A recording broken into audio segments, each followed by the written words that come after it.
Good morning. তোমরা সবাই কেমন আছো? আশা করছি ভালোই আছো। আমিও আছি মোটামুটি। আমার জ্বরটা হচ্ছে রাতে রাতে, কিন্তু এখন মনে হয় একটু ঠিকঠাক আছে। আর কম তো বাড়িতে চাপ আছে, কাজের একটা টেনশান আছে, সব কিছু মিলিয়ে মিশিয়ে একদম নাজেহাল। তো লোক খোঁজা হচ্ছে বাড়ির জন্য একটা। তো এখানকার লোকেরা সব, তোমাদেরকে আরও একদিন বলেছিলাম, বারাসাতের দিকে রান্নার কাজে যায়। তো আজ সকালেই যখন তোমাদের সাথে আমি ভয়েস ওভারটা দিচ্ছি, একটু আগে একটা পিসি এসেছিলো, বলল যে কাজ করতে চায়। আমি বললাম ঠিক আছে, তাহলে ওনার সাথে কথাবার্তাটা বলবো।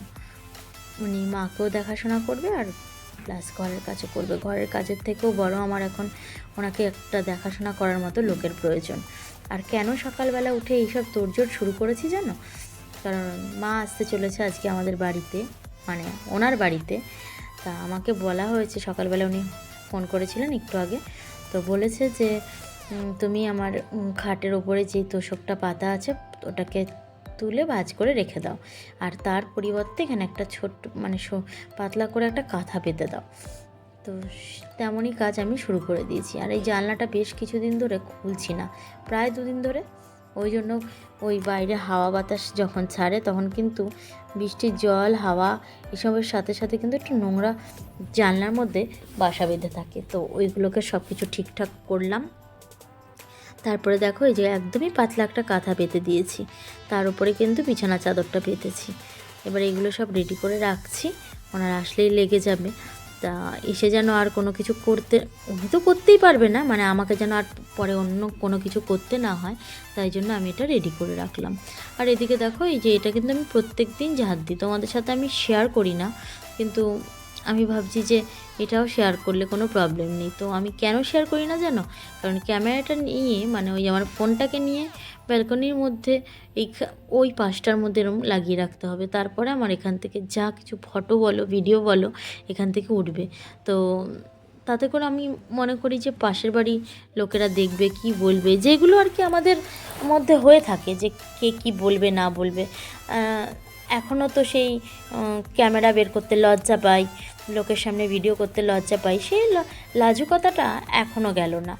তো দেখো একটু আগে বিস্কুটের প্যাকেটটা আমি ভেঙে রেখে গেছি, তো এসে আমি কৌটোতে ঢোকাবো। ও মা, আসতে না আসতে পিঁপড়ে বাবাজি মাজি ওরা এসে হাজির।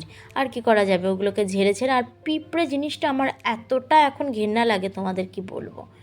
মানে এত খারাপ খারাপ জায়গায় পিঁপড়ের বাসা দেখেছি, তারপরে আমার খুব ঘেন্না লাগে। তো এবার এই মাত্রই ভাঙলাম, অল্প 2-3টে পিঁপড়ে ওখানে বাসা বেঁধে বসে আছে। এবার বিস্কিটগুলোকে জায়গায় দিচ্ছি। তা মা বাড়িতে চলে আসবে, আর একটা লোক যদি পেয়ে যায় ইতিমধ্যে তাহলে খুবই ভালো হয়। কারণ কি, ওনার কাজগুলো করার জন্য তো একটা লোকের খুবই প্রয়োজন। তোমরা হয়তো বলবে যে তুমিও তো অনেক কাজ করো, তোমার জন্যও তো দরকার। কারণ এই কথাটা বলছি কেন, আমাকে কিছু দিদি ফোন, যাদের সঙ্গে অনেক অনেক ভালো সম্পর্ক আছে, তারা কিন্তু আমাকে ফোন করে, ইউটিউবেরই দিদি। তো ওরা বলে যে যা এত কাজ করো, একটা কাজের লোক নিতেই পারো। অবশ্যই পারি, কিন্তু ব্যাপারটা হচ্ছে দেখো, আমাদের ঘরে 2টো পেশেন্ট পড়ে রয়েছে। এবার পেশেন্টের পেছনে একটা খরচ আছে, মায়ের পেছনে যে আয়াটা রাখা হবে তার পেছনে একটা খরচ আছে, তার উপরে আমি আর ঘরে কাজের লোককে ওই জন্যই নিতে চাইছি না। এদিকে একটুখানি ঠান্ডা হোক, তারপরে আমি নেব, অবশ্যই নেব। আর এটাই হচ্ছে কথা। তারপরে দেখো আমি কিন্তু এই যে কুমড়ো আর আলু একটুখানি ভেজে নিয়েছিলাম দুপুরবেলা ডালের পাতে দেবো বলে। আর ওই ফুকোটা দেখাচ্ছি, দেখো ফুকো দিয়ে ধোঁয়াটা বেরোচ্ছে। আর আমি না একটু ছাদে গেছিলাম কোনো একটা কাজ করতে, ছাদের দিকে, মানে ছাদে গিয়ে আকাশের দিকে তাকাতেই এত সুন্দর লাগছে, আকাশের এই যে ভেসে ভেসে মেঘগুলো যে যাচ্ছে, এই মেঘগুলো যখনই যায় তখনই আমার একটা দিদির কথা খুব মনে পড়ে। তো যাই হোক, কি জানো, আমাদের বাড়ি তো গ্রামে ছিল। তো গ্রামে ছিল বলতে কি, এখনও তো আছে। গ্রামে ছোটোবেলায় একটা দিদির সাথে আমি মাঠে গেছিলাম, তখন খুব বৃষ্টি হচ্ছিল। আর ওই যে মেঘগুলো ভেসে ভেসে যাচ্ছে, এবার আকাশে তখন এরকম মানে নানান মূর্তিতে মেঘেরা আকাশে ঘোরাঘুরি করছিল। আর ও আমাকে এতটাই ভয় দেখাচ্ছিল, এই ধরনের মেঘ ছিল, ও আমাকে এতটাই ভয় দেখাচ্ছিল, শুধু বলছিল জানিস ওপরের দিকে একদম তাকাবি না, ওখানে রাক্ষস আছে, ওখানে অসুর আছে, মানে অনেক অনেক ধরনের কথা বলছিল। আর তখন যেহেতু একদমই ছোট ছিলাম, আমি না খুব ভয় পেয়ে গেছিলাম। তারপরে বাড়িতে এসে বলছে কেন বলেছি জানিস জানিস, ও ছোট আমিও ছোট তখন। কেন বলেছি জানিস তুই তো এই মেঘ দেখলে বৃষ্টি দেখলেই কাঁদবি মাঠের মধ্যে, তখন আমি আনবো কী করে তোকে।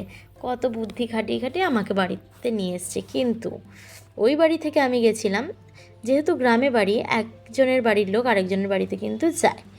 তো আমার বাড়ির লোকের আবার কেমন ছিল, আমাকে কিন্তু কোথাও যেতে দিতে চাইতো না। তো আমি ওদের বাড়িতে যেতাম, ওদের বাড়ি থেকে চলে গেছি। তো এবার আমার বাড়ির লোকেরা যখন টের পেয়েছে তখন কিন্তু আমাকেও বকেছে, ওকেও বকেছে, কারণ বাজ পড়ার একটা ব্যাপার আছে। আর দেখো বিকেলবেলা আমি ছাদে গেছিলাম জল দিতে, তখনই দেখছি এরা আমার জন্য ওয়েট করছে আর বলছে যে আমাদেরকে তো একটা কিছুর মধ্যে জল দিতে পারো তুমি না, প্রত্যেক দিনই ভাবো চিন্তা করো যে আমাদের জল দেবে, কিন্তু আর তুমি কিন্তু দাও না। এটা কিন্তু একদমই ঠিক। পাখিদের জন্য একটা আমি সেদিনকে বলছিলাম, অমিতকেই তো মনে হয় বলছিলাম যে একটা মাটির বড় পাত্র কিনে নিয়ে আসতে হবে, ওদেরকে জল দেব। ও বলছে মাটির পাত্র এক্ষুনি যদি না পাও, ওই ঘরে দেখবে বিরিয়ানি আনা অনেক কন্টেনার আছে, ওইগুলোর মধ্যেও তো দিতে পারো। আমি বললাম হ্যাঁ একদমই ঠিক।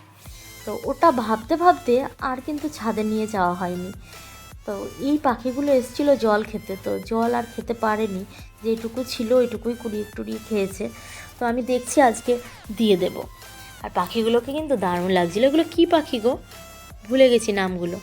আর এই যে আমি জল দিচ্ছি, জল দেওয়ার ব্যবস্থাটা হয়েছে তো ভালোই, কিন্তু জল দিতে প্রচুর টাইম লাগে। আগে যেমন 1 মগ 2 মগ করে দিয়ে দিয়ে বেরিয়ে যেতাম, আর এখন ভাবি না, এদেরকে অনেকটা জলই দেওয়া যায়।